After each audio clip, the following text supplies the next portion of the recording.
Welcome to HP at Church, a podcast about Harry Potter and the Bible.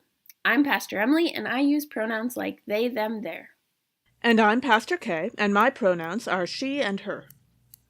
In this episode, we'll discuss the beginning of Holy Week, specifically Palm Passion Sunday and Maundy Thursday. Just as a content notification, in our conversation for the first reading for Passion Sunday, we do talk about abuse. If you want to follow along on our blog, it's hpatchurch.wordpress.com, hpatchurch.wordpress.com. And you can find links to the Bible passages we're using and more information on other references we make in this episode. So we begin with Palm Sunday, which falls on April 14th this year. And Palm Sunday is when we celebrate Jesus' procession into Jerusalem before the Passover, which also marks the beginning of Holy Week each year. One of the complexities of Palm Passion Sunday is that many churches use either Palm Sunday or Passion Sunday or a combination of the both. We picked a unique combination of them and would encourage, if you're a pastor, to try out this version, which would be preaching on Palm Sunday's gospel and saving the Passion gospel, just the beginning part, until the end of the service, to leave people in the unsettledness of Holy Week.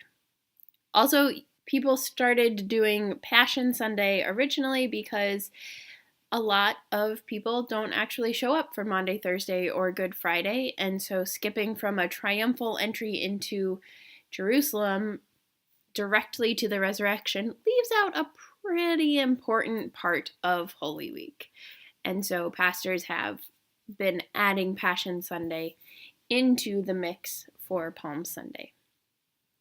It would be fairly similar to us skipping in Deathly Hallows from Harry and Hermione and Ron arriving in the Room of Requirement for the Battle of Hogwarts and then skipping right over to Harry's defeat of Voldemort at the end and missing the whole in-between battle and dying and being killed parts. So we'll begin with the Gospel for Palm Sunday, which is Luke chapter 19, verses 28 to 40. The disciples fetch a colt for Jesus to enter Jerusalem on, and the crowd shouts their praise as he approaches the city.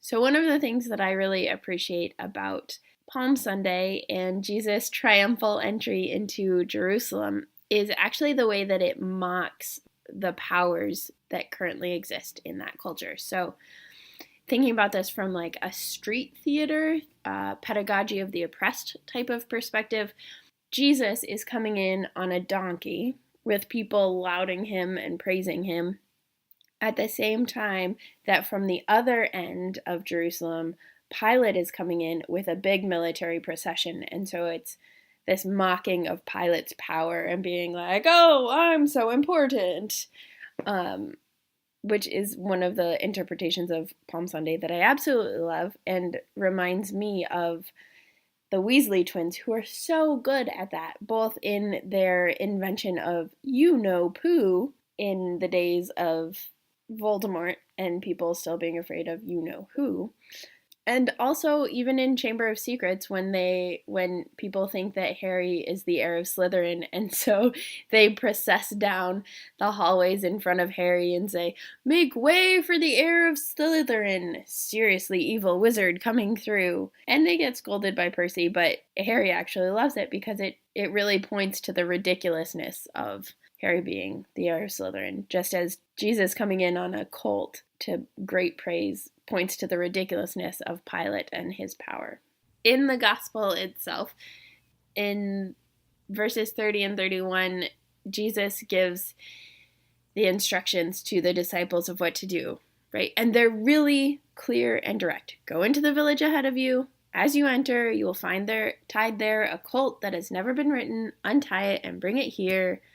If you talk to these people, if these people talk to you, this is what you say. All of those, like, really clear, precise instructions And then I think about like the instructions that Dumbledore gives to Hermione and Harry when they're going back in time to save Sirius in Prisoner of Azkaban. And it's like, turn it the time turner 3 times. See what it gets you. Like, really, Dumbledore, you could be a little bit more explicit than that. Yeah, if I was going to have to get, say, like, driving directions from someone, I would totally pick Jesus. I would not pick Dumbledore. Yeah, definitely not Dumbledore. Definitely. Well, usually Jesus is good.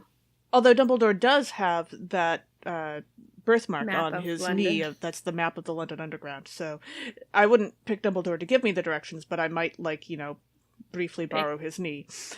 So, depending on where I was. Yes. You never know. That's brilliant. Just borrow his knee. Mm-hmm. Temporarily. I'd give it back. I'm sure you would. In verses 35 and 36, we get the bit about the disciples putting their cloaks on the colt and the crowd throwing their cloaks into the road. And so they're doing this to protect Jesus from, I guess, the smell of the colt rubbing off on him and the mud of the road as he goes to Jerusalem. But we also know that he's riding to his death at this point. So that's a little odd to think about. They're trying to protect him from the stuff that, ultimately speaking, isn't going to matter when he is on his way to his death. And this feels kind of like Dumbledore mentoring Harry as a first year, knowing that he, Dumbledore, was planning on sending Harry to his death later on. And I realize the crowd doesn't know what Jesus is up to, and the disciples don't believe it anyway. But Dumbledore got very close to Harry over the years. And I kind of wonder about why. Like, was he naturally drawn to Harry? Harry seems very charismatic. Or was there a deeper and more sinister aspect of making sure that he would have enough influence over Harry later to turn him into who he would need to be? Or did he just figure he'd keep an eye on the kid for a while and then he actually got to like him? I don't know. I don't think we'll ever know. But the disciples and the crowd, this just feels like they're getting stuck focusing on the wrong thing, which is very on brand for the disciples, definitely, and certainly for random crowds in the Bible, absolutely. But with Dumbledore, it seems a little bit more ominous, perhaps because of what we know about his other personality faults. Yeah.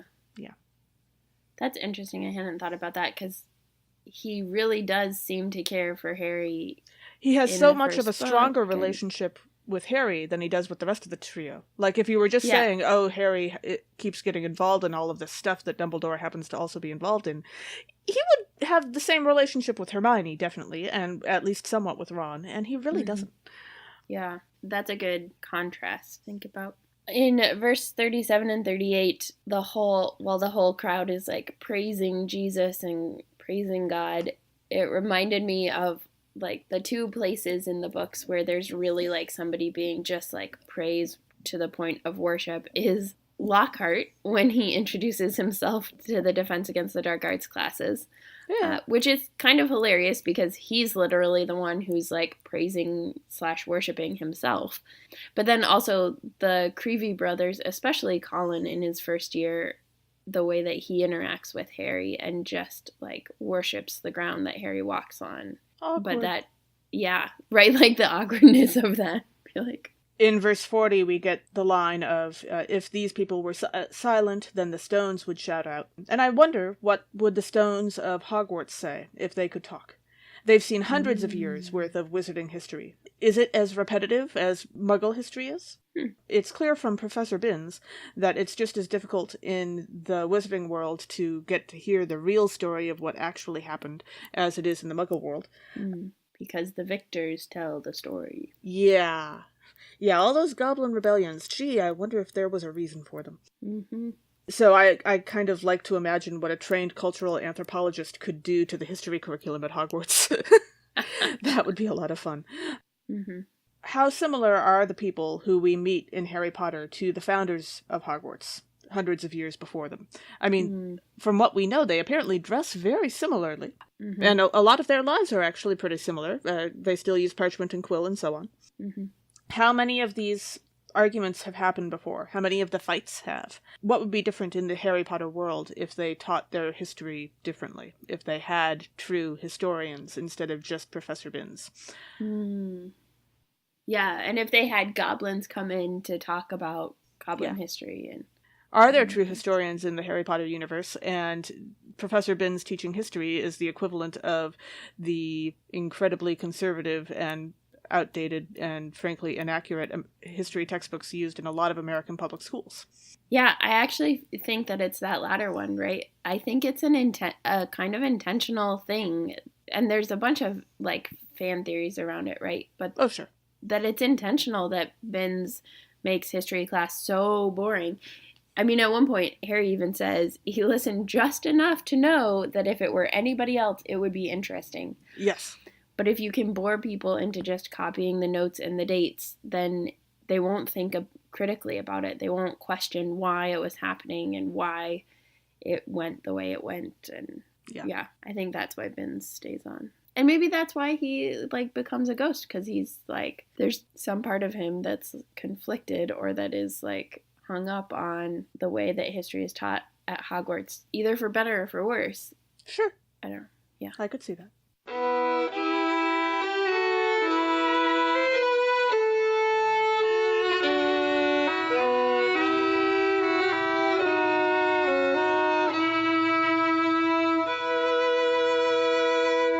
So, as happens every year, Passion Sunday falls on the same date as Palm Sunday, also the 14th of April this year. And the following passages are related to the Passion story and not the triumphal entry into Jerusalem. So here we move from Palm Sunday into Passion Sunday. Our Hebrew Scriptures text, to start off with, is from Isaiah chapter 50, verses 4 through 9a, which we also heard last year on this same day. One of Isaiah's servant songs describing God's servant who responds to his enemies not with violence, but by focusing on the love of God. So one of the most obvious themes for me in this passage is the theme of abuse. That it is clear that this servant, the Isaiah servant, is being abused, and that, right, the clearest example I think that we ever have in the Harry Potter books is, of course, Harry's abuse. Right. And in particular, this one reminded me of the way that the Dursleys treat Harry, especially in the summertime for Chamber of Secrets, after they find out that he's not allowed to do magic. And then again in Order of the Phoenix after the Dementor attack, which he's like partly complicit in, right? Because he just has no energy to even try to do anything else or resist it, even though he probably could. But just the withholding of I don't food. know that complicit is the word I would use. Well, for Order of the Phoenix, I think it's not as clearly abusive. Like, there's a sense that Harry is just like has no will to do anything. He's just like literally laying on his bed, and so it's unclear about whether he's being abused or if he's just not taking care of himself. Mm-hmm. That's fair. Yeah, but in Chamber of Secrets, definitely is abuse. Oh yeah, like no questions asked. In verse 4, we get the phrase, who has given me the voice of a teacher, so that I may sustain the weary with a word. And I wonder how different would the world be if this was something that teachers were universally gifted at, sustaining the weary. Or even if it was just a job skill that was recognized as important enough to base hiring and firing decisions on. The best teachers definitely have it. I mean, we all have memories of our own teachers who have been able to do that. And I definitely get that feeling from, say, McGonagall and Professor Sprout. There are a few other teachers through the books who have a moment here or there of it. I don't know that I exactly get that feeling with Flitwick, but we just don't see him very much. So that might be why. He is fantastic in the Hogwarts Mystery app. Yes, as my head of house. I do love that. I am not in Ravenclaw in that app, but he is great, yes. I kind of think that also Snape might be able to do this for the Slytherins, but I don't think he would do it for anyone else. But Definitely there is a not. lot of fandom that and fan fiction that assumes that he does do that for the Slytherins, in part because no one else will. Yeah, I could see him doing that for the Slytherins, for sure.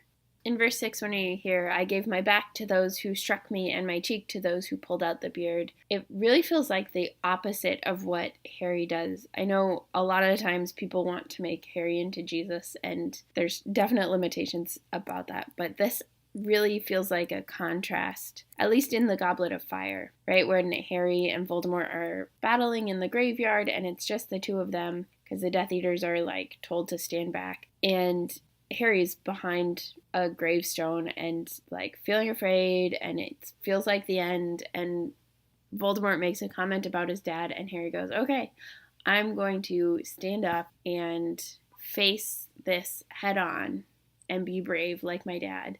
And so that's what he does. Instead of just giving his back to Voldemort or letting Voldemort do what he wanted with him, he stands up to him and faces him and does his best and ends up actually, like, winning and surviving. But in the Isaiah text, when you say, I gave my back to those who struck me and my cheek to those who pulled at the beard, that's not hiding. That's showing insult, isn't it? Like turning your back on someone who just hit you. That's saying, I do not give a crap about what you do to me. And turning your cheek is always about shaming them, isn't it? I don't interpret it that way. We would have to, like, actually go back to the Hebrew for the like Hebrew. The Hebrew. My Hebrew is terrible. Sorry. My Hebrew is just old, but so it's I gave my back to those who struck me and my cheeks to those who pulled out the beard. So it's not turning the cheek, and it's not slapping, right? It's pulling out the beard. And so there's a different connotation to it than necessarily, like, Jesus turn the other cheek stuff that we talked about a couple episodes ago. Yeah, if I think of someone pulling out someone else's beard, it's mostly like a baby or a toddler doing it, which is a slightly different connotation. So yeah, which also I think is not quite what the Isaiah passage is going for. Yeah, but also there's a sense in the Isaiah passage that there is, right, like those verse 6 in particular, it feels to me like a submitting to the abuse, but then verse 8, right, comes back with, the one who vindicates me is near, who will contend with me, let us stand up together. And that really made me think about when Dumbledore's army shows up after it's been officially disbanded by Umbridge. There are still people who show up to go to the Ministry of Magic and to fight at the Ministry of Magic and to help Harry and to fight for Sirius, even though they have, like, no idea who he is and still think that he's an evil escaped prisoner. Plus, Dumbledore is near, and he is the one who vindicates in this particular circumstance. When we reach verse 9, I have to admit, I initially skipped over the first half and went straight to the second half, which technically is not included in this reading. But to be honest with you, there are plenty of churches where they will just automatically read the whole verse of verse 9 instead of just reading the first half, because the lector will make a mistake, or perhaps even the pastor will want to include that part of the verse. Mm-hmm. I think it's an interesting concept. So I have to say, when I read verse 9b, even if it's not technically included in this, my immediate response was, is the invisibility cloak moth-proof? Which, yes, of course, Harry's must be, because it doesn't change or fade, unlike the other invisibility cloaks that they mention. But on a deeper note, how does it change this verse when we realize that the garments of biblical times were hand-spun and hand-woven and hand-sewn, and wardrobes were far, far, far smaller than what we have now, and the clothes were generally more durable than what we buy, which is generally made in sweatshops and produced as part of the fast fashion industry, and clothing is cheap. Back then, clothing was expensive. Clothing had to be durable. It had to last, and mostly it was tailored specifically to you. Mm-hmm. So when Isaiah is comparing adversaries to clothing, he's not calling them flimsy. He's just calling them mortal. Right? It's not that they're weak, it's that they will eventually die. They still have strength.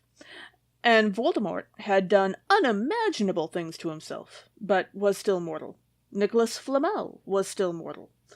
Mm-hmm. Presumably, in the Harry Potter world, as far as we can tell, there is no such thing as perfect immortality, despite the fact that these people have been looking for it for this long and come up with all sorts of half fixes, including the Deathly Hallows and the Unicorn's Blood and the Philosopher's Stone and Horcruxes and goodness knows what else we haven't heard about yet. But people do keep trying, and I think that's a truth of the world that applies to us too. Our next reading for the Passion part of Palm Passion Sunday is Philippians 2, verses 5 through 11. Jesus Christ's defining characteristic is not his power, but what he was willing to give up in the name of love for us, which is to say, everything, including his life. This passage may sound familiar not only because we heard it last year on Passion Sunday, but also because it actually comes up at least twice a year. It is an alternate option for the name of Jesus, which falls on January 1st each year, also known as Holy Name Sunday, or Holy Name Day, I guess, because it's always January 1st, even if it's not Sunday. We didn't include this text last year on the name of Jesus because we knew we had covered it for Passion Sunday, and we also had not done a Christmas season episode last year because that was before we got started. And it also appears on one Sunday somewhere in the summer in Year A, which we have not covered yet as a podcast because we've done Year B and Year C so far. So you'll hear this passage a lot. One of the themes that comes up for me in this passage is the theme of not seeking to be exalted, right? Paul goes to great length to talk about how Jesus did not seek to be exalted, and in many ways that is like the exact opposite of what Percy does at the Ministry of Magic, where he seeks to be promoted and to get as high up and as much power as he can, as fast as he can, and doesn't really do the like power analysis of like, why are they promoting me to junior undersecretary of the Minister of Magic? Fans of the podcast will be aware that I am something of a Percy fan, and so I will point out that you can certainly read him that way. You can also read him as wanting to be useful to the world, and also perhaps even work for someone who doesn't constantly call him Weatherby, and maybe even get the approval he never really got from his family. I would also point out that there was a trope in early fandom, back when slashfic was less accepted and homophobia was even more rampant than it is now, that Percy was understood as the one gay Weasley brother, back when people didn't assume that all of the Weasleys were at least bi, if not straight out homosexual. But because really, it's hard not to room with Oliver Wood. Who can blame Percy for having a crush on Oliver Wood when he's the guy's roommate? I mean, that's just unfair. That is levels of self-control that no one should be asked to have. In early fandom, it was understood that was very likely that there was an additional reason to him being a nerd, that his family treated him the way that they did. And at the time, it was assumed that it was because he was gay. Because if you lived with Oliver Wood, wouldn't you be too? So, yes, I like to keep that in mind when we talk about Percy, because while the assumption that he is the only gay Weasley brother has definitely not continued by any means. Not at all. I think that early characterization of him has had impact on how he's characterized now. That makes sense. Yeah. So we start the passage of Philippians to go back to the actual Bible, which we should probably talk about now and then. What? And in verse 5, we hear Jesus described as being humble and helpful and obedient. Have we compared Jesus directly with Dobby in the podcast before? Because, gee, at this point, it sounds like Jesus and Dobby have quite a few things in common, don't they? Oh my gosh, that is... I feel like maybe we have hinted at it, but this passage especially, like, pulls out all of the problematic stuff for both, like, Jesus and Dobby, and especially if you pair it with Isaiah. Like, I don't know that Jesus would close his ears in the oven door, but there's a lot of beating up on the house elves that happens, and Jesus kind of accepts all of that in terms of literally getting flogged and beaten. I think there's a lot of different ways that you could compare Jesus and Dobby, because Jesus talks over and over and over again about the importance of being a servant and helping others, and that is what house elves in general, and Dobby in particular, are all about. Mm-hmm. And Dobby is willing to break the rules in order to help. Yes. He just then irons his ears. Yes. Well, Jesus kind of goes out of his way to, get crucified. So, yeah. Tomato, tomato. I do think that holding Jesus and Debbie together is a helpful way, both of lifting up each of them, but then also of like critiquing the systems that are in place. Right. Mm-hmm. Because in a perfect world, neither of them would have faced any of those decisions or problems. Yeah. Yep. In verse 6, as Jesus is described as being in the form of God, but not regarding equality with God as something to be exploited, I was thinking about the way that Harry approaches being a pureblood. And it's, let's be clear, not similar. Pureblood and God, not the same thing. Or even like the Weasleys, right? But don't regard being pureblood as a thing to be exploited, as a thing that makes them any better than anybody else, or that should give them extra privileges or advantages. And so in that way, I really like that comparison, although I don't like the comparison of purebloodness and God, because that's problematic. Right. They just think they're God. Yeah. Yep.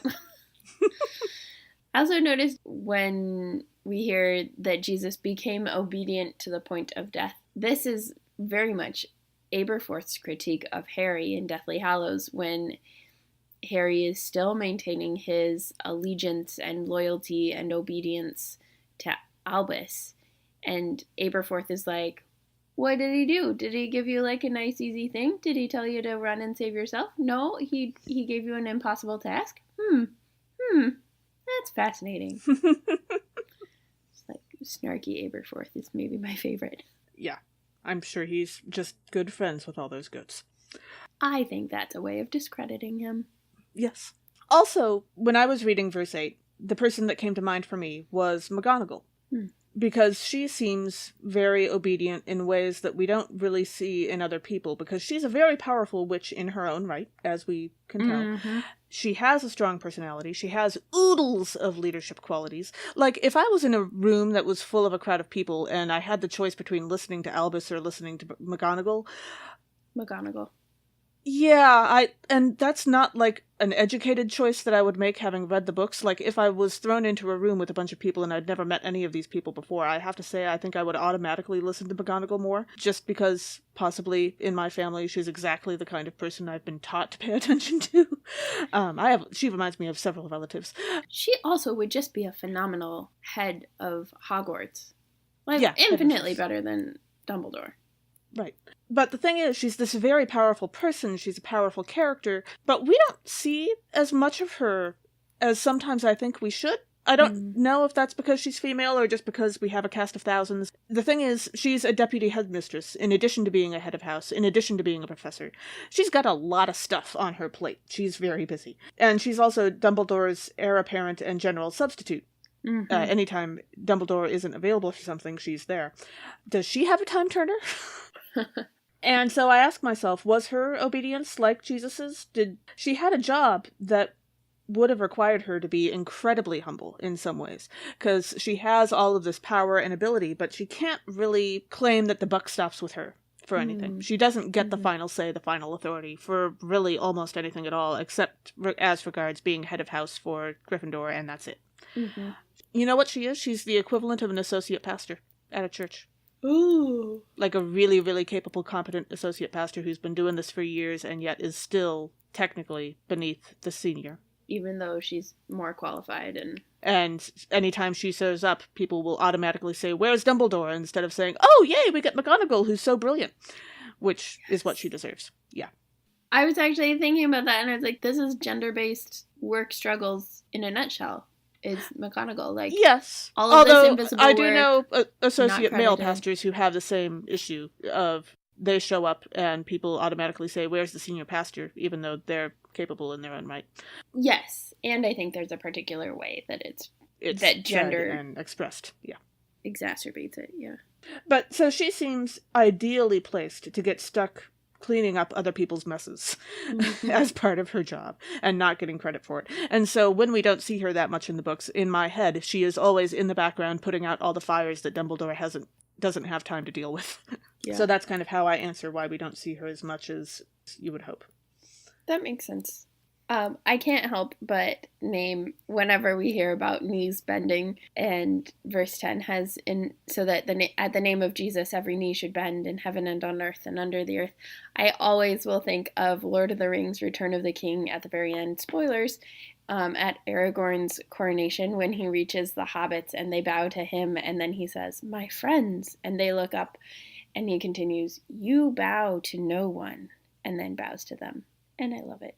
So And then in the movie, everyone else bows with Aragorn to them. Yeah. I would also like to point out that we really do need to make a bingo game for our podcast, because that would definitely be a square. Emily has officially made a Lord of the Rings reference. Yes. Oh my gosh. If you have ideas about what to put on our bingo squares, let us know. Absolutely. Because we will totally make a bingo square if people have I'm ideas. Pretty sure me saying absolutely will be one of them. Yeah. Everybody needs a catchphrase. Mm-hmm. It's true. So now we reach the Passion Sunday Gospel passage, which would include Luke chapter 22, verses 1 through 30. We would suggest that if you're going to try to do both Palm and Passion Sunday, that you start the service with the Palm Gospel. You have the middle readings, the Hebrew Scripture and New Testament readings, in the middle, where you usually would. Then you preach. Then you do the rest of the service and Holy Communion. And then at the very end of the service, just before people leave, you have the Passion Gospel, this chunk of it, that leads you into Maundy Thursday and will leave people somewhat unsettled in terms of where the story is going, and hints towards the future. So to begin with, we'd like to address this gospel, but we're going to chop it approximately in half, and talk about the first half first. That seemed reasonable. And so we're going to start with Luke chapter 22, verses 1 through 14. Judas and the religious leaders plot to kill Jesus just before Passover. Jesus instructs 2 disciples to prep a Passover meal with the help of a passerby. So one of the main themes in this passage is the theme of betrayal. So this is the passage when Judas really first seeks out religious authorities and temple police to betray Jesus. And as I was reading the account of it, it really felt very similar to what I imagine it was like when Peter Pettigrew went to Voldemort or his minions to betray the Potters, to say, "I finally have the Potters' address. They made me their secret keeper. Here, I can hand them over to you." Right. Mm-hmm. In verse 8, I wonder why Jesus chose Peter and John specifically as the disciples to go deal with the Passover meal. Were they the ones who were around at the time? Or could they cook? There's a miracle for you. Were they the ones most likely to be able to sweet-talk the house owner into letting them use the room?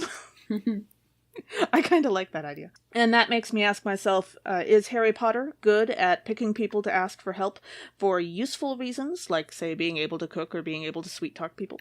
Or does he just go with whoever's available and or his gut? And I would definitely say the latter. Mm-hmm. Like, if he's choosing specifically between Ron and Hermione for a job, he can usually pick the right one for that because they have very different skill sets and he knows them so intimately. Mm-hmm. But otherwise, he just generally tends to depend on whoever happens to be within arm's reach. And or tries not to let people help when Right. they're actually capable, like when he tells Luna and Ginny and Neville that they shouldn't come to the Ministry of Magic, and it's like, Luna and Neville are the only other ones who can even see the Thestrals, like...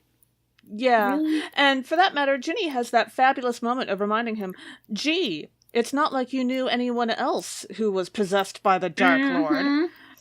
Yeah, so Harry is not that great at that, so we'll never know why Jesus chose Peter and John in specific, but I like to ask myself these questions because it's fun. Yeah. We know if it was Peter picking, it would be just based on gut. Yeah. Because that's how Peter picks. A peck of pickled peppers? That come into my head. I don't think there are any pickled peppers in the Bible, just to be thorough about this. Well, and I don't think he's a piper in the Bible, so... Verse 10, I absolutely adore, because verse 10, we get introduced to this man who's carrying a jug of water, which is not men's work. It's distinctly women's work in biblical times. And so there's this beautiful genderqueer character, breaking the gender binaries that we assume are like natural or whatever. And that will always make me think of Hagrid and the way that he bakes and he cooks, but also like when Norbert/Norberta is born, he's like, "Oh look, he knows his mummy," and he's talking about himself. And so it's just this like beautiful way that Hagrid defies gender expectations. And he does mother the trio in a number of ways. Mm-hmm. He's very nurturing towards them. Mm-hmm. However, I hate to burst bubbles. If it was a bucket of water that this person in the Bible was listed as carrying, I would totally be on board with everything you just said. But while I haven't looked into the Greek, the English translation actually says a jar of water. And that makes me think of the wedding at Cana, which is the only other place that I can remember jars of water happening in the Bible.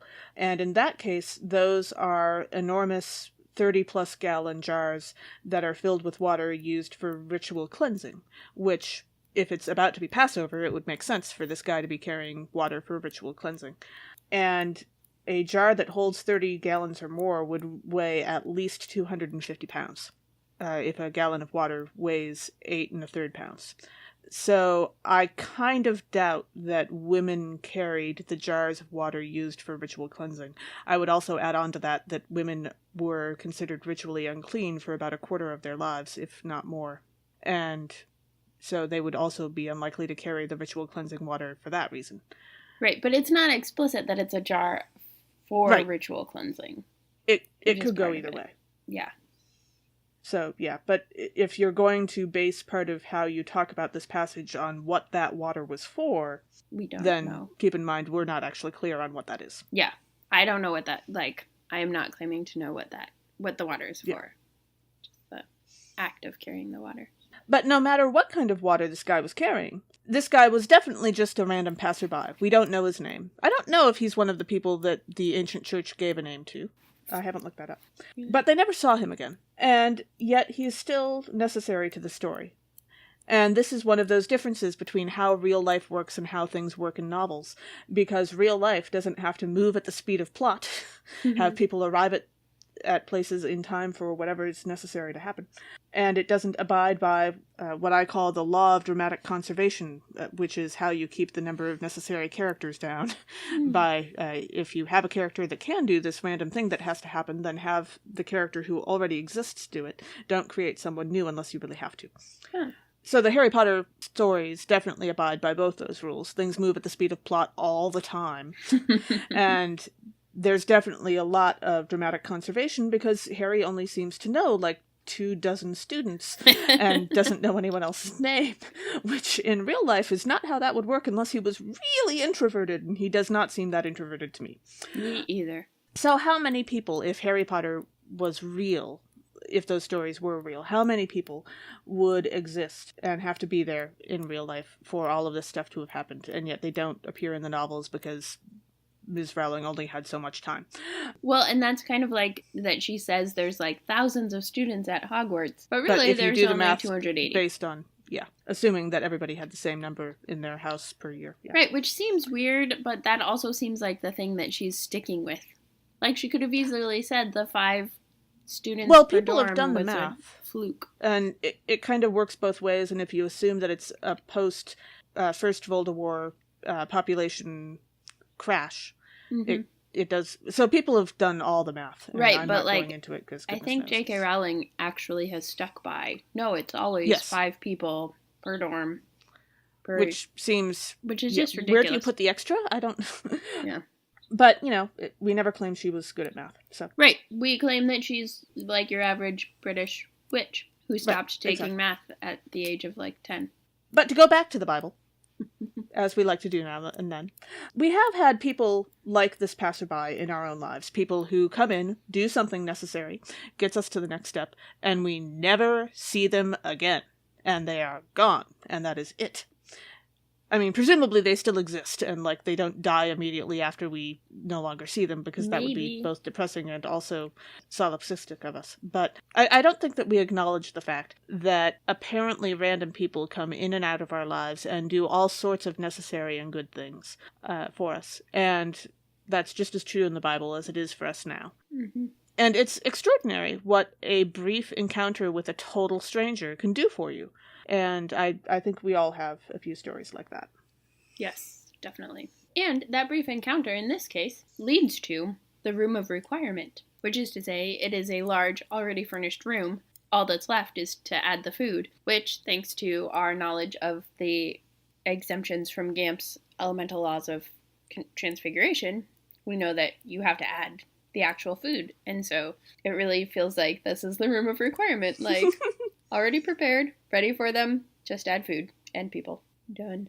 Yep.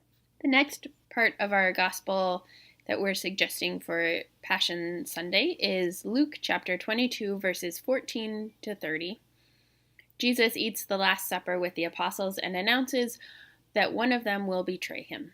The apostles discuss this and discuss which of them is the greatest, until Jesus describes true Christian greatness. So one of the things that came up was the concept of final meals and what that looks like. And so I was thinking about what Sirius's final meal / Christmas dinner with Harry and the Weasleys was like, or the trio's final meal at the Hogshead before the Battle of Hogwarts, and this final meal with Jesus. He knows it's the final meal, but like the other ones, it's hard for us to ever know when the final meal will be. You know who else at the table knew? Judas. True. And to go back to the first Voldemort, I have to imagine that there was a Last Supper between Sirius and Remus and Peter and the Potters before they went into hiding. And the other person who would have known that was the last meal was Peter. Yeah. Now you make me all sad. I did not really intend to go there, but you brought up the idea. This is all your fault. Oh no, I think you hold plenty of responsibility for this one. You could have just segued into your comment, but no, instead you have to bring up the last meal with the Marauders. Yeah, no, to be fair, my next comment is just as depressing. When we reach verse 21, just as Jesus knew that it was Judas who would betray him, and Judas was there, we have to imagine, even though it's kind of spelled out, but it's not spelled out on the timeline, that Dumbledore knew that Draco was assigned to kill him because of Snape, the double agent. Yeah, Dumbledore, but we don't know how long Dumbledore knew that for. Like, we didn't hear about it when Dumbledore heard about it. Yeah, we just hear about it in Snape's memories. Right. So, how long did Dumbledore have to live in the castle knowing that one of his students was going to try to kill him? And the other, even more disturbing question of, did Dumbledore think Draco would be able to do it? Like, we know that Draco couldn't do it after the fact, but did Dumbledore think that he was going to... Anyway, yeah. Well, Dumbledore kind of hints at he doesn't think Draco will do it when they're talking on the top of the tower and Draco actually is supposed to do it.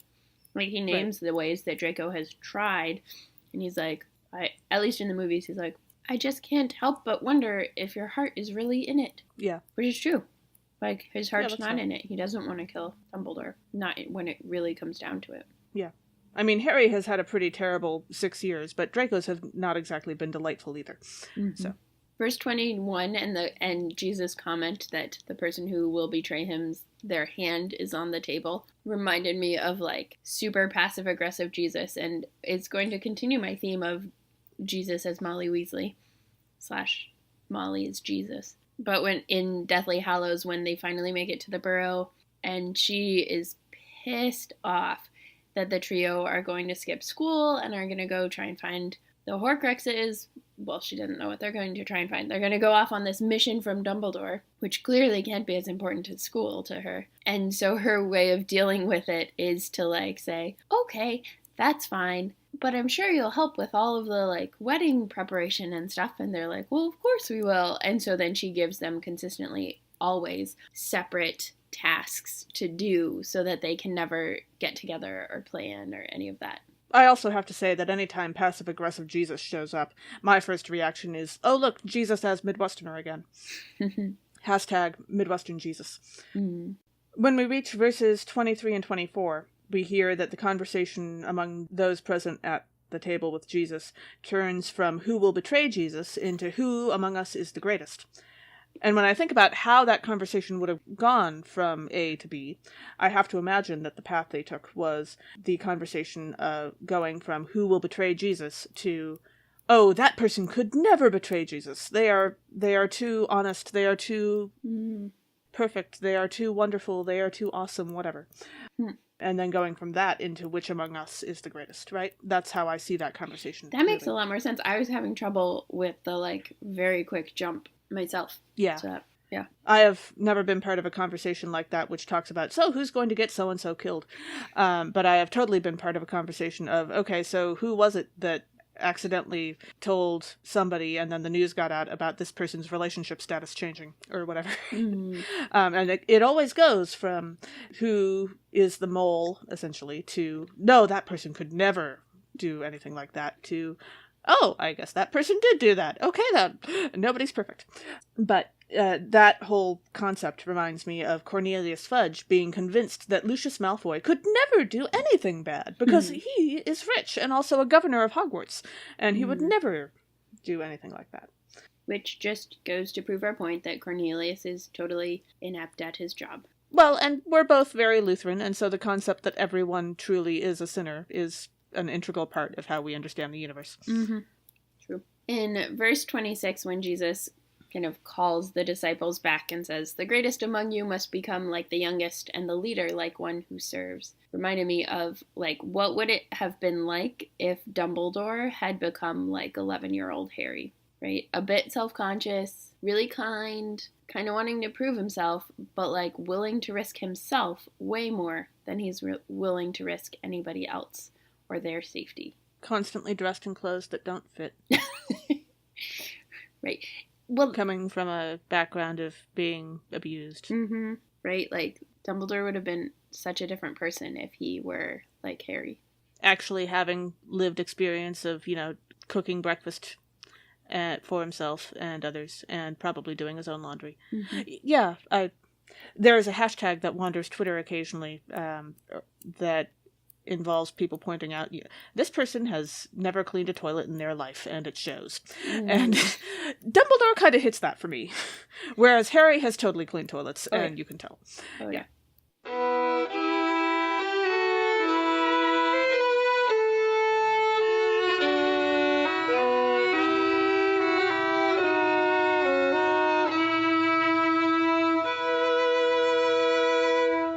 And now we arrive at Maundy Thursday, which this year will fall on the 18th of April. The word Maundy comes from the Latin word for commandment. This is Commandment Thursday, when Jesus, during the Last Supper with the disciples, commands them and us to love one another as Jesus loves us. This day has a strong connection to the Jewish holy day of Passover. Just a note for those helping to plan their Maundy Thursday congregational activities. A play of the Last Supper is a common element, and that's fine. But if the idea of a Christian Seder meal comes up, we would generally encourage you not to do that. First, there are many articles you can find online written by Jewish people specifically asking Christians not to co-opt one of their most important holy days. And if that weren't enough, second, the Seder meal as celebrated now by Jewish people is not what Jesus and the disciples would have actually been doing at the Last Supper. Traditions change over years and millennia. Especially when it's been 2,000 years, yes. The one option to have a Seder meal with Christians on Maundy Thursday that we probably could go so far as to say, yeah, you could do that, would be if there are going to be actual Jewish people there, leading things, in charge of it. Like if you go as a group to a Jewish Seder meal, because you've been invited, or if a rabbi or a Jewish family come to your church and lead a Seder meal, so that it's not a Christian Seder meal, it is a Jewish Seder with Christians present. Christians are welcome to attend Seder meals if they're invited, but creating your own, because of the nature of the day, is, frankly, pretty rude. And anti-Semitic. Yeah. The closest comparison that I could make for what that would feel like, that a Christian could understand, would be if another religion created their own way of marking Good Friday and explaining what happened on that day from their perspective, in a frankly condescending way. Or, for example, if any of, like, the Centaurs or the Wizchiz or whoever co-opted a magical world tradition, or like Muggles decided, oh, we're going to celebrate the end of the Battle of Hogwarts, which like they wouldn't know about, but like those sorts Right. of things where it doesn't belong to them. Yeah, it really doesn't belong and doesn't make sense. And trying to experience another culture when you're trying to experience their celebration or their joy, that's one thing. When you're trying to understand another culture and you immediately jump to one of their tragedies, that's a very different thing indeed. So it's like if you're a Christian and you have someone who's staying with you who's another religion, you might invite them to come to Easter Sunday services, because Easter Sunday services are fun, and it's an interesting cultural experience. You probably wouldn't invite them to a Good Friday service, because that's A, just depressing, and B, it's such a deep mourning period for Christians. We don't tend to share that outside of our group. That's when we're trying to share who we are as a religion, we usually do that through our celebrations first, and only through our tragedies once a person is maybe interested in joining us. I don't know that I agree with that part.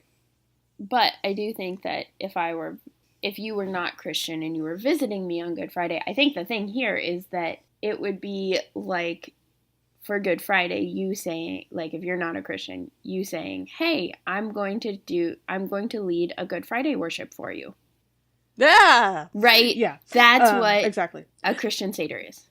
This also, the other comparison I would make is that this is reminding me very strongly of a conversation I had many years ago about whether or not Christians should participate in the Ramadan fast as a way of standing in solidarity with Muslims. Mm-hmm. And the idea that several Muslim people in college brought up to me was that if you're going to join us at Eid, join us in celebration, join us in joy.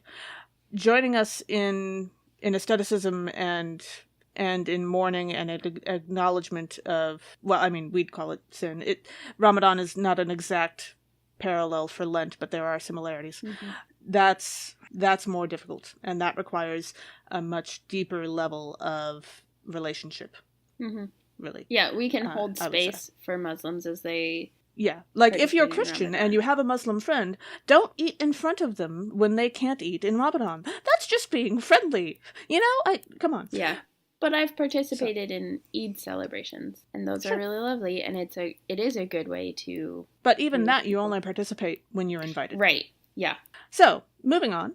Our first text for Maundy Thursday is from Exodus chapter 12, verses 1 through 4 and 11 through 14, although some people also include verses 5 through 10. God instructs the Israelites to prepare for the first Passover in Egypt, which will mark the beginning of the year for them in the future. So, one of the themes that I noticed was the Passover as a New Year's feast. Right, that this is going to mark the beginning of the year from now on. And thinking about how different the feeling of Passover is when it's a new year, because they will be fleeing from slavery because God is enacting a plague that will kill all of these firstborns, and that they're rushed and have to go right away, compared to like the new school year feast in Harry Potter, which is everybody's finally arrived and like letting off a load of like all of the chaos of the train and right and feasting, because they've been eating, sweets for the whole day. Right. Let's have some actual food, shall we? Mm-hmm. It's time for a sandwich. So in verse 1, we hear that God is speaking to both Moses and Aaron. And let's remember that the reason for that is because Moses insisted that he needed help, and God said that was fine. Mm-hmm. Needing help is okay. Moses and Aaron remind me, in a way, of Harry and Hermione. Moses and Harry as the face of the people, sort of, and the one with the relationships to the powerful, and Aaron and Hermione as the, I wouldn't say mouthpieces, but definitely the confidants and the advisors and the backup, kind of. And kind of the mouthpiece when it comes to forming the DA. I think Hermione. Yeah, they both are good at helping. Both Hermione and Aaron are good at helping Harry and Moses at figuring out what to say and how to say it. Mm-hmm. That's kind of their job. And so, if you're going to complete the trio, this kind of leaves Ron as Miriam. And I was thinking about it, and the more I thought about it, the more I liked that comparison. Miriam celebrated and danced, and at one point, unfortunately, was also struck with leprosy because of Moses and Aaron's sins. And Ron is always ready and willing to embrace the good moments when they happen, which frankly is what a life of poverty will teach you. Mm-hmm. When the good moments come, enjoy them, because who knows how long it will be until they happen next. Mm-hmm. But also, at various times, suffers because of his connection to Harry, such as, for example, drinking Romilda Vane's love potion, Mm-hmm. And many other examples as well. Yeah, that's a really good comparison for the trio. I hadn't thought about it in those combinations. When we're talking specifically about the blood on the doorposts and the lintel of the houses and the markers, right, the ways that the blood of the lambs makes it easy to know who not to kill. I was thinking about the Battle of Hogwarts and that the Death Eaters all have like masks and the dark mark, so they have ways to know not to kill each other. But for the kids who maybe want to switch sides, like Draco, right, who sneaks back through so that he can help the Death Eaters, there is no marker that he can really show to be like, hey, no, I'm on your side. And so we get the encounter between him and the Death Eater where the Death Eater's like ready to kill him. And he's like, no, I'm on your side. I'm on your side. And it's like, maybe you really shouldn't have come back and snuck back through to try to do this because clearly you have no idea. Like, they're not going to have pity on you. No. Is it explicit that you can only get the dark mark if you're of age? Do they make that well, clear? And it's complicated, right? Because there's a good chance that Draco actually has the dark mark, but for whatever reason in Deathly Hallows, he's not using it to try to convince the Death Eaters. Yeah. Panic will do a lot of things to you. Mm-hmm. In verse 11, last year we suggested that this meal was like the quick meal at the Hogshead for the trio before the battle. And this year, I was also struck to think about James and Lily and Harry getting ready to go into hiding during the First Voldemort, saying goodbye to Remus, Sirius, and Peter, and Harry, as the firstborn, being protected, not by the blood on the doorposts, but by a secret keeper. Which totally Which obviously failed. wouldn't work out. Yes. That's... Ugh. You do keep bringing us back to this. It's so sad. It's Holy Week. We're not supposed to be talking about happy stuff. That's true. And, like, I love that you, like, went to this, like, last meal and, like, ready to go, and I'm, like, ready to move. Like, my connection to verse 11 was the part of being ready to go at a moment's notice, and Hermione's readiness, right? That she's had once Harry arrives at the Burrow, she's already got all of her stuff and all of Ron's stuff packed in that purse, and then Harry's stuff goes in, and then the day of the wedding, she, like, sneaks in and grabs his backpack just in case something happens, which of course it does, but she is the one who is prepared and ready to go when it is time. Which is such a Hermione-like thing to do. Right. Yeah. And much less makes me want to cry, like the final meal with the Marauders. You're welcome. Our second reading for Maundy Thursday is 1 Corinthians chapter 11, verses 23 through 26. This is the institution of communion, the Last Supper, which proclaims Christ's death until Christ comes again. So the theme that stuck out to me was the embodied remembrance. I think partly because in the church where I worship right now, we're doing an embodied Lent.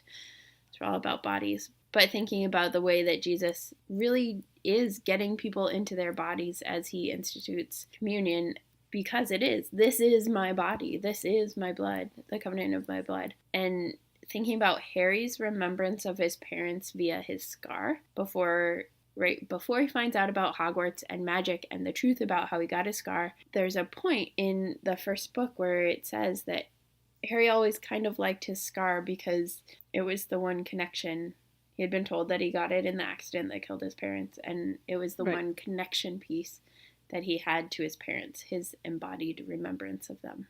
Especially considering the fact that we're pretty clear that he did not have baby photos of himself or pictures from his childhood. Yep. Yeah.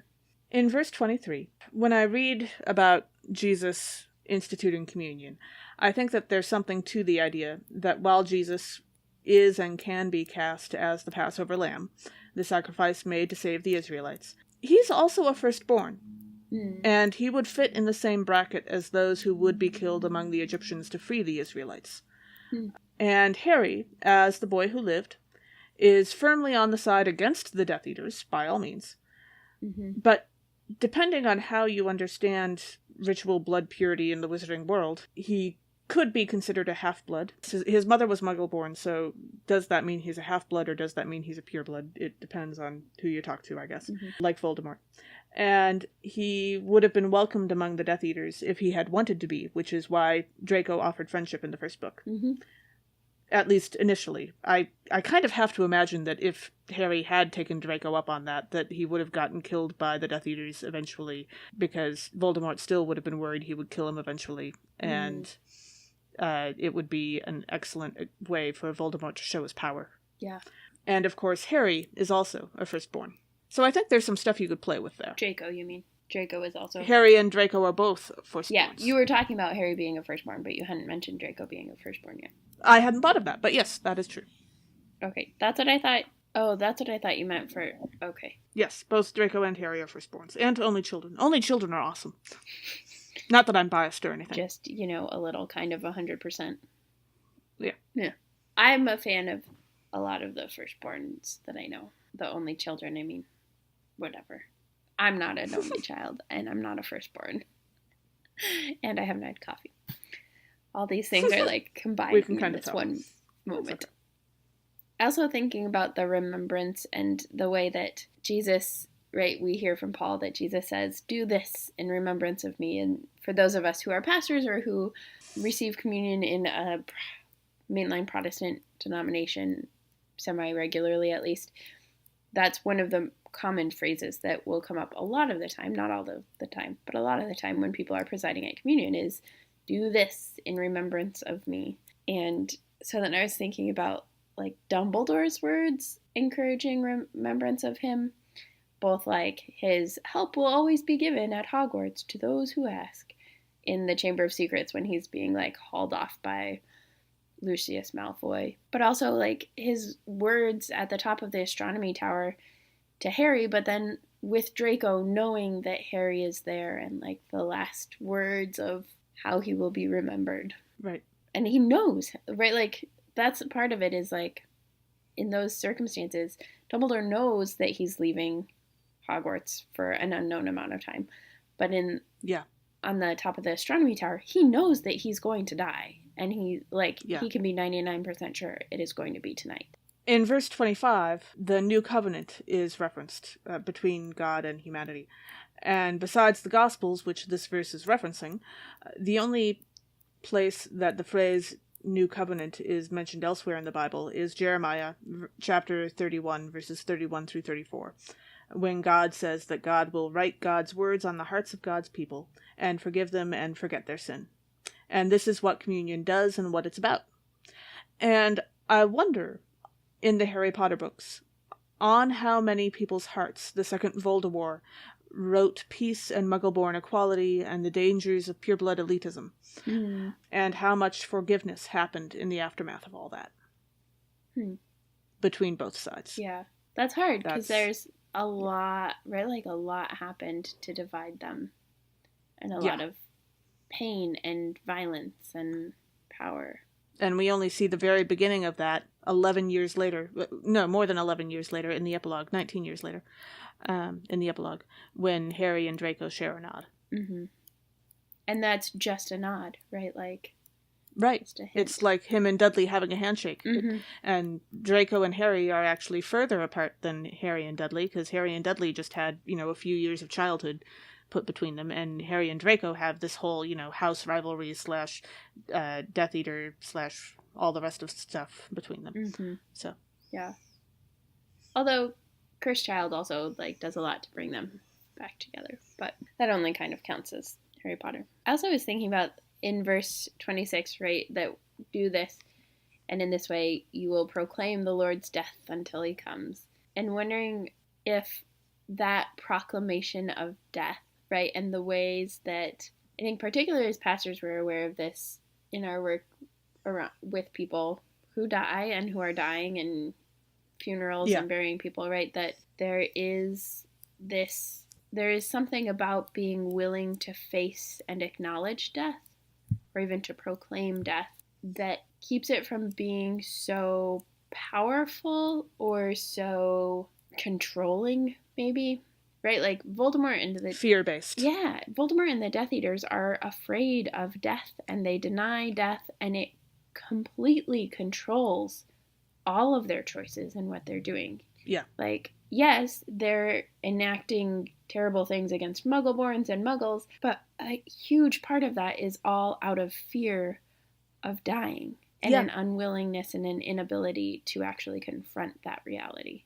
Yeah, there's a big conversation that has been going on for some time about how modern Western culture denies and fears death and tries to ignore it, and how there are some of us for whom that just can't happen. I had a very weird moment that was kind of surreal when I was, I think, about 26, so that would have been almost 10 years ago. Wow.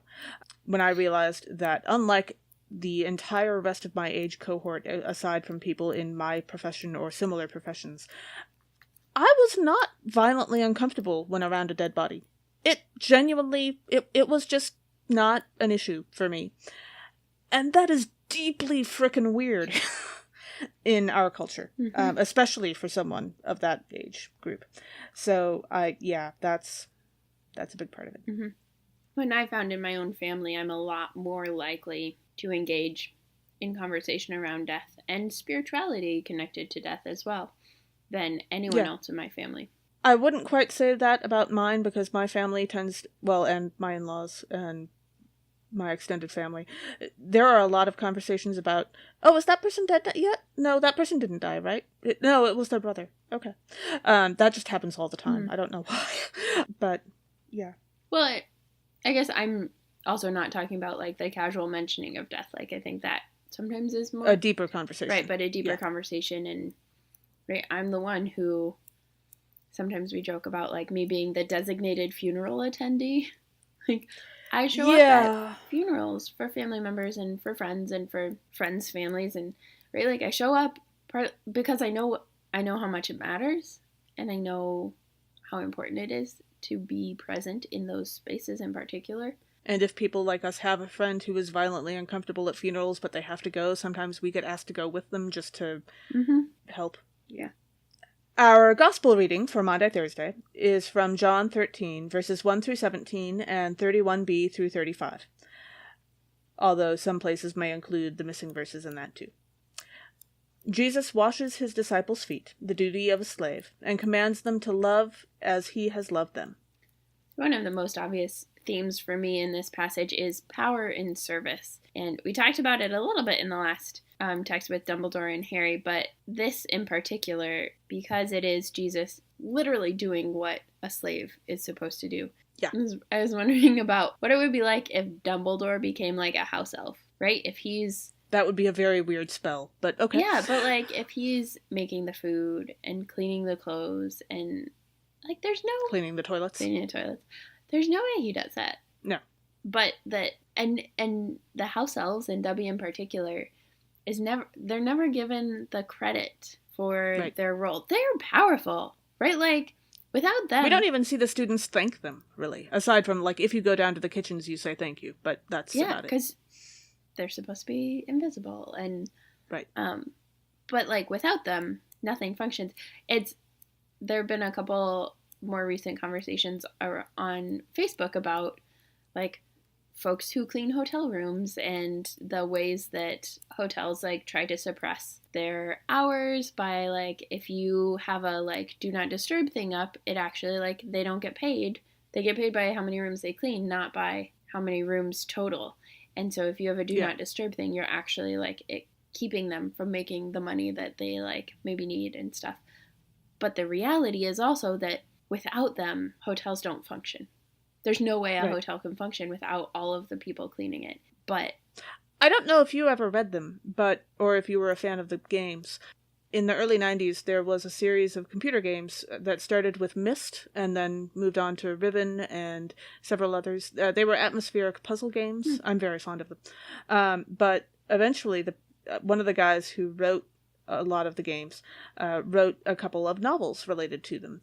And one of the cultures that was sort of briefly explored as a part of those novels had two sets of servant classes. And when these travelers first came upon this culture, they only saw one of them. And this first class of servants were, I mean, they worked for a living, but they seemed to be well treated. They were well dressed. They looked healthy. They were clearly eating enough, that kind of thing. They were doing okay. And they were also, it was explicitly mentioned that they were paid for their services. And they got to retire and have time off and all that kind of thing. It took weeks of living in that place to discover that there was a second servant class of people who existed, which were people from a different place, who were so carefully invisible the entire time that they had no idea that this second class existed. And those people were slaves, and they were beaten, and they were not fed properly, and they were killed, and they were treated terribly. And so that's kind of what I think of when I think about power in service. Dumbledore, if he stretched himself, I think could consider himself a servant to others in terms of that first class of servants. He was well dressed and well paid and well fed for providing the service to the wizarding community of running Hogwarts. Yes, he certainly worked for other people on behalf of other people, but he was well treated for it. I don't think Dumbledore has any idea or has the emotional bandwidth to be able to, the emotional imagination to be able to consider what it would be like to be a house elf. No. To be that second class. Well, and especially that just made me think of Barty Crouch Jr., who is very willing to use Dobby and Harry's relationship with Dobby to make sure that Harry gets through all the tasks and the places he needs to be, but has no respect for Dobby whatsoever and no appreciation for what Dobby and the other house elves do. Yeah. In verses 7 and 8, we get Jesus explaining that, no, really, Peter, I have to wash your feet. And then Peter's violent uncomfortableness with the idea of Jesus washing his feet. And this kind of reminds me, I know it's not a perfect comparison, but it kind of reminds me of Dumbledore being essentially okay, with Draco having to kill him, and forgiving him in advance.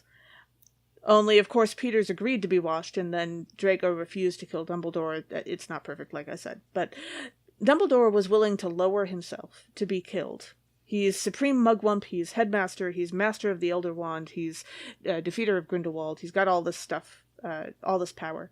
And he's willing to give all that and his life up, so that Draco, who isn't even one of his favorites, #failed pedagogy at Hogwarts, will not be killed by Voldemort. There are a lot of things about Dumbledore I don't like, but this is not one of them. That is one of the powerful points of Dumbledore, is to say. Yeah. Or like, even when he's talking to Harry and Harry's like, no, let me spill my blood. And he's like, Harry, I am all of these things better than you and infinitely less valuable. And there's like more complexities when he says that to Harry compared to Draco. But that moment with Draco, I do think, is revealing to... I love the fact that it's Draco that he sacrifices himself for and not Harry. Yeah, right. It's revealing... It's just so powerful. ...to who Dumbledore maybe wants himself to be. I was thinking about Dumbledore and Harry also in Half-Blood Prince in verse 16, when Jesus is talking about servants not being greater than their masters, or messengers greater than the ones who sent them. And it reminded me of in Half-Blood Prince, when Dumbledore is giving Harry all of the lessons and stuff, he consistently sends Harry messages through messengers, and sometimes it's Snape, just a verbal message, but a lot of times it's just a random student who has a scroll for Harry. And it's just kind of funny the way, like, why even would Dumbledore send the messages through students instead of an owl or talking with Harry directly? And so then that was just kind of this curiosity I had about the role of messengers, and sometimes they're necessary, right? Like when you're running from one place to another place because you don't have internet and stuff. But like in Hogwarts, well, is that... For the owls, I don't think they use owls within the school building. Like, that would get messy, wouldn't it? True. Yeah, but there are a couple times, like, Hagrid will send Hedwig to Harry. Okay. But it still just happens at meals. Right. Yeah, Dumbledore presumably can't wait that long. I guess, but, like, you're not that important, Dumbledore. Or maybe he's just not that good at planning ahead. That's entirely possible and likely. And then we reach verse 34, possibly one of my favorite verses in the Bible, possibly the favorite verse of a lot of people. Love one another. And now I want to imagine if Dumbledore, who was willing to let Draco kill him, had also said this to Draco, and through him to the rest of the wizarding world, to love one another as I have loved you, to love one another as Dumbledore loved Draco, to be willing to die in order to save each other, across all house and prejudicial lines. Yeah. That would have been powerful. Yeah. And would have been actually way too close of a Christian allegory for me to be happy with it if Rowling had actually done that. So I'm okay with her not doing it. Because I am also the person who, on finishing The Lion, the Witch, and the Wardrobe at the age of 9, threw the book across the room because I was so unhappy with Lewis having done such a straight allegory of the Passion story. But the only book I've ever done that to, by the way. I've wanted to throw a few other books, but it's the only one I've actually thrown. Interesting, because the rest of them you finished while you were older and you were less... I tried 2 of them. I have never actually finished any of the other Narnia books. Oh, the other books that I wanted to throw, you mean? Yes, but also I've read all of the Narnia books and they're... Anyway. Yeah, no, I tried a couple of the other Narnia books and I just couldn't... I wasn't that interested. I may have been too young for at least one of them. The other books that I wanted to throw across the room generally belonged to other people. So they were not mine to throw. That makes sense. Yeah. Going along with the, love one another, the next verse 35 says, Jesus says, "By this everyone will know that you are my disciples, if you have love for one another." And then I was thinking about it and, how do people recognize Dumbledore's army or the Order of the Phoenix? By what are they known? They're not known for mutual love because Snape and Sirius are a clear counter to that. They're not known for honesty because Mundungus will take that away. But is there a common thread throughout everyone in Dumbledore's army or Order of the Phoenix? I think we can kind of answer that by how we've been talking about them in the podcast. Because you'll notice that when we talk about Voldemort and the Death Eaters, their side, they have a name, Death Eaters, right? Mm-hmm. Whereas the side against, we always talk about Dumbledore's side as the side against Voldemort, the people against Voldemort, because there's Dumbledore's army, there's the Order of the Phoenix, there's the people who aren't technically involved but are still actually not Death Eaters, there's that kind of thing. They don't have even a name, really. Like in fandom, they often get called the Light versus the Dark, the people of the Light or the light side, which always makes me think of Star Wars. Yeah. But... and it's problematic. But in the books or in the movies itself, they don't have a common name. It's just being against Voldemort. And frankly, I don't think all of them are really on the, in it for the same reasons either. I don't think Mundungus is in this because he wants Muggleborns to be treated better. He's in it because of Dumbledore. Loyalty to Dumbledore. Yeah, exactly. So I think that really this is... when you think about it, the Voldemorts are a civil war, right? In the Wizarding world. And much like, say, the American Civil War, or any Civil War, the English Civil War too, there are people who are in it for different reasons. There are people who are in it for not great reasons. There are people who... and yet they wind up on the same side. You know? Yeah. And I think, that's interesting because... what I was thinking was one of the things that they do have in common is that they're all different.